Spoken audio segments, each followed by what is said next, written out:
नमस्कार साथियों। जैसा कि आपको पता है कि होली के दिन जो है ना, ग्रेड ए में एक हिंसा हुई। ग्रेड ए में जो हिंसा हुई, इसके पीछे बताया जा रहा है कि कुछ दो समुदायों का हाथ है। बट मुझे ये समझ में नहीं आता है कि ये दो समुदाय जो होता है, कहते हैं कट्टरपंथियाँ। भाई कट्टरपंथियाँ कौन है, इसको डिसाइड कर लो पहले।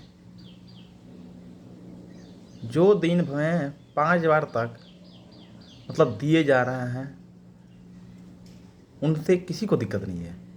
लेकिन साल में यदि एक बार होली पड़ गया तो उनसे यह दिक्कत है। साथियों, इनकी संख्या जो है ना 20% है, 25-30 हो सकता है, बट 70% तो सेकंड वालों को भी है। हमें विवादित बयान नहीं देना है, लेकिन हम शांति का भी प्रस्ताव नहीं दे सकते। बट चलिए थोड़ा सा और आगे आइए भाइयों। ये समस्याएं ये केवल यहाँ की नहीं है। बंगाल में हिंदुओं के साथ डिस्टर्ब हो जा रहा है, केरल बदला जा रहा है, तमिलनाडु चेंज हो रहा है, तेलुगु भी थोड़ा सा चेंज हो रहा है, तेलंगाना चेंज हो रहा है, आंध्र प्रदेश ईसाईयत में घिर रहा है, बिहार का किशनगंज, कटिहार, पूर्णिया और भागलपुर का कुछ हिस्सा ये मुस्लिमों में घिर रहा है। बंगाल का सिल्लीगुड़ी, ये जो बॉर्डर लाइन एरिया पड़ता है, ये भी घिर रहा है। असम के कुछ क्षेत्र ये भी घिर रही है। कश्मीर तो पता ही है कि बहुत पहले ही अच्छे लोग हुए हैं। लोहार तो पता ही है कि लोहार तो पता नहीं, अब तो हम लोहार के नाम पर हम लोगों ने एक जाति भी बना ली है ताकि संतुष्टि हो सके कि लोहार हमारा भी है। आपको पता भी है कि कबूल जो है अफ़गानिस्तान, जो कि हम लोग कुछ और नाम से जाने जाते हैं, कंधार नाम से, तो उन्होंने कबूल कर दिया। कबूल तो खैर कबूल हो गया, कम्प्लीट है। और कुछ लोग ये भी कहते हैं कि हमारी जो है ना हस्ती मिटती नहीं है। भाइयों, तुम्हारी हस्ती कबूल के काबुल तुम्हारी हस्ती जो कंधार के रूप में थी यार, तुम्हारा मिट गया, ख़त्म, टाटा गया। तुम्हारी हस्ती रावलपिंडी के रूप में थी, तुम्हारी हस्ती कराची के रूप में थी, वो ख़त्म, गया, ले गया। तुम्हारी हस्ती बांग्लादेश के ढाका के रूप में थी, जो बंगाल का ढाका था। तुम्हारी हस्ती चटगांव के रूप में थी, जो आज़ादी में जो है ना थानों को जला दिया गया था, वो भी गया, ले गया कोई और कहते ना, ले गया कोई राजकुमार, आ गया था राजकुमार, गया। अब आइए इस थोड़ी विवादित बयान के ऊपर, मैं ग्रेडी के ऊपर आ रहा हूँ। इतना मैंने जो बोलने के पीछे लॉजिक है, अब थोड़ा सा आइए वह बताना चाह रहा हूँ कि ये जो है सारा का सारा जो खेल होता है, तो हिंदुओं के त्यौहार के ही ऊपर क्यों होता है पता है। अभी गिरिडीह में जो है ना कुछ जाति विशेष रहते हैं, नहीं कुछ जाति विशेष, उसमें होता है वर्मा जी, कोई और जी होंगे।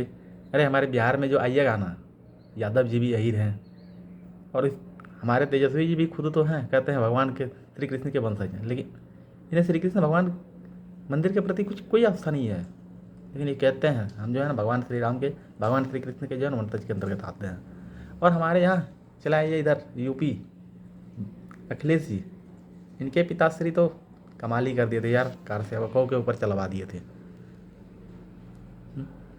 आखिर कब तक शिकार हिंदू ही केवल बनता रहेगा। साथियों पता है, मैं बताना चाह रहा हूँ आपको कि दोस्तों, ये शिकार के पीछे लॉजिक है। जब हमारे यहाँ अंग्रेज आए ना, जब हमारे यहाँ अंग्रेज आए तो उन्होंने देखा कि यहाँ जो है ना कि इसकी शिक्षा प्रणाली जो है ना गुरुकुल थी।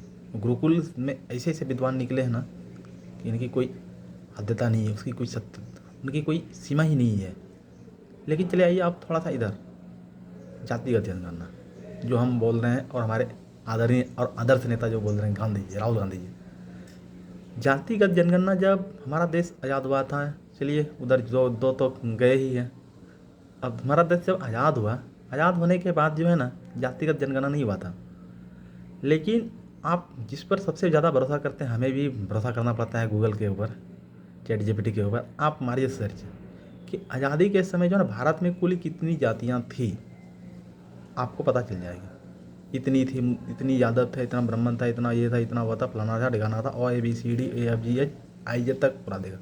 लेकिन ये भी सर्च मारिएगा दूसरी ही लाइन में कि आज़ादी के समय जो है ना मुसलमानों की कितनी जातियाँ थी, ईसाइयों की कितनी जातियाँ थे, बौद्धों की कितनी जातियाँ थी, ये नहीं बताएंगे। पता है, इसको फंडेड होता है भाई, क्योंकि गूगल हमारा नहीं है, गूगल किसी और का है, काम किसी और के लिए कर रहा है, हम लोग यूजर हैं। अच्छा, तो यूजर बने हुए ना, तब तक तो भैया यही होगा। देन थोड़ा सा और आगे आइए। अब 1974 के आसपास में जातिगत जनगणना तो नहीं हुआ था, हमको पता नहीं हुआ है कि नहीं। उस समय जो था 7,000 या 8,000 की जनसंख्या के अनुसार जातियाँ थी भारत में हिंदुओं की। ठीक है, आप गूगल करके देख लीजिएगा, जहाँ तक मैं सत्य हूँ तो हो सकता है कुछ कम भी हो, कुछ ज़्यादा भी हो। लेकिन अभी आप सर्च मारिएगा 2025-2020 के अंतर्गत कुल कितनी जातियाँ पता है? नहीं, 25,000 जातियाँ। भाई इन 50 साल के अंतर्गत, 40 से 50 साल के अंतर्गत 6 से बढ़ करके 6,000 से बढ़ करके 25,000 हो गई। मतलब आप मल्टीप्लाई कीजिए, 6 चौके 24, मतलब डबल नहीं, 4 गुना। अब अगला 50 साल को और टारगेट कर लीजिए, तो उस समय तो हम नहीं रहेंगे, बट थोड़ा सा टारगेट कीजिए अगला 50 साल को, तो ये कम से कम 1975 या 80 की बातें कर रहे हैं हम, तो उस समय तो हमारा कहानी क्लियर हो जाएगा। तो अब 25 चौके 1 लाख, हो सकता है उनसे भी डबल हो जाए, 2 लाख के अंदर की जातियाँ हो जाएगी। क्योंकि जिस प्रकार से हमारे यहाँ कार्य किए जा रहे हैं, जिस प्रकार से भाषाई विरोध हो रहे हैं, मैं भाषा विरोध के ऊपर तो दूसरे दिन आऊँगा, लेकिन फिलहाल जातियों के अंतर्गत आ जाने दो। आखिर क्या रीज़न है कि जाति जाति जाति जाति के ऊपर खोजना, और सामने वाले पर्सन को जो है ना ये पता नहीं है। और आज तो नए ट्रेंडिंग किए जा रहे हैं भाई, दलित और मुस्लिम जिंदाबाद। भाई जो हिंदुओं का ना है वो मुस्लिमों का क्या होगा, जो यूनाइटेड हिंदू का नहीं हुआ वो दलितों का क्या होगा। कि तो हम जो है ना अल्पसंख्यकों को अधिकार दिलाना, भाई उन अधिकार ले लिए हैं वो 1400 साल पहले ओरिजिन हुए हैं, उसके पास 56 कंट्री है, कोई 2000 साल 2500 साल पहले है, उसके पास 99 कंट्री है, 100 कंट्री है, कोई 2,000 से 2,500 साल के है, उसके बाद 20 से 15 कंट्री है। भाई अभी कितना न्याय दिलाओगे इन लोगों को? साथियों सवाल ये है, प्रश्न ये बनता है। ठीक है, अब हमको नहीं लगता है कि और कुछ ज़्यादा ज़रूरी है, क्योंकि विवाद बयान तो मैं देना नहीं चाहता हूँ, क्योंकि नहीं तो पता चला गया बाद में उठा करके पुलिस ले जाएगी और पकड़ के थूर देगी, तो हमारा भी मन शांत हो जाएगा, बहुत होएगा। क्योंकि अब जो है ना जातिगत जनगणना गिनते रहना, जेल में चलो थोड़ा सा, इसलिए थोड़ी सी मर्यादित है। और इसका समाधान भी मैं बताऊँगा, इसके पीछे का लॉजिक क्या हो सकता है मैं बताऊँगा। जातिवाद की जहर जो है ना बहुत पहले बोया गया था, हमने पहले ही बताते आ रहे हैं, और इसका इफेक्ट बहुत बाद में होगा। और बाद में क्या भाई, अभी तो होना स्टार्ट हो गया यार। कहते हैं कि हमारे गांव में जो है ना भाईचारा है, अच्छी बात है, कुछ नहीं करना है उस भाईचारे के लिए, आपको सिर्फ पार हो जाना है यार 10-20 भीड़ लेकर के, बस बाकी बात पता चल जाएगा। उसमें से जो है ना तुरंत निकलेंगे ईंट पत्थर, कहाँ से आते हैं। आज जो ग्रेड ई में जो जलाया गया, वाहनों को जलाया गया, दुकानों को जलाया गया, पत्थर जो बरसाए गए, तो कहाँ से पत्थर थे? सामने वाले पर्सन तो होली खेल रहे थे, उनके पास पत्थर कहाँ से आया? ये प्री प्लांटेड कहाँ से होता है? और पत्थर घर बनाने के लिए होता है भाई, कि किसी को ऊपर बरसाने के लिए? मुझे ये समझ में नहीं आता, इसको फंडिंग कहाँ से मिलता है? इन सारे विषयों के ऊपर जांच होनी चाहिए, बट जांच नहीं होगी, मुझे पता है, क्योंकि इनका वोट जो है ना एक मुश्त मिलता है, एक साथ मिलता है, इसलिए इनके ऊपर जांच नहीं होगी, जांच मेरे ऊपर हो जाएगा। आप कैसे बोल दिए भाई? आप अब सबूत दिखाओ, हम सबूत नहीं दिखाएंगे, हमसे सबूत मांगेंगे। आप सबूत दिखाओ, आप कैसे बोले हो? साथियों सबूत तो मुझे भी, मेरे पास भी शायद पता नहीं होगा कि नहीं होगा, लेकिन ये हकीकत जो है ना, ये सच्चाई जो है ना, सच्चाई बोलेगी। ये सच्चाई बोल रहा है, बांग्लादेश के रूप में बोल रहा है, पाकिस्तान के रूप में बोल रहा है। जब पाकिस्तान कहता हो कि इसमें जो है ना पाकिस्तान सबसे, पाक जो है ना सबसे अच्छा शब्द है, सबसे अच्छी शब्द है, तो फिर पाकिस्तान वाले पाक होकर के भी नापाक वाले हरकत क्या कर रहे हो भाई? वहाँ से हिंदुओं को साफ कर दिए। इसके बाद भी लोगों को जो है ना भाईचारा निभाने का शौक़ है, तो भाइयों निभाते रहो, लगे रहो जोर से। अब तो बोल दो, जो बोलना है बोलो, हम लोग तो अपना कार्य करेंगे।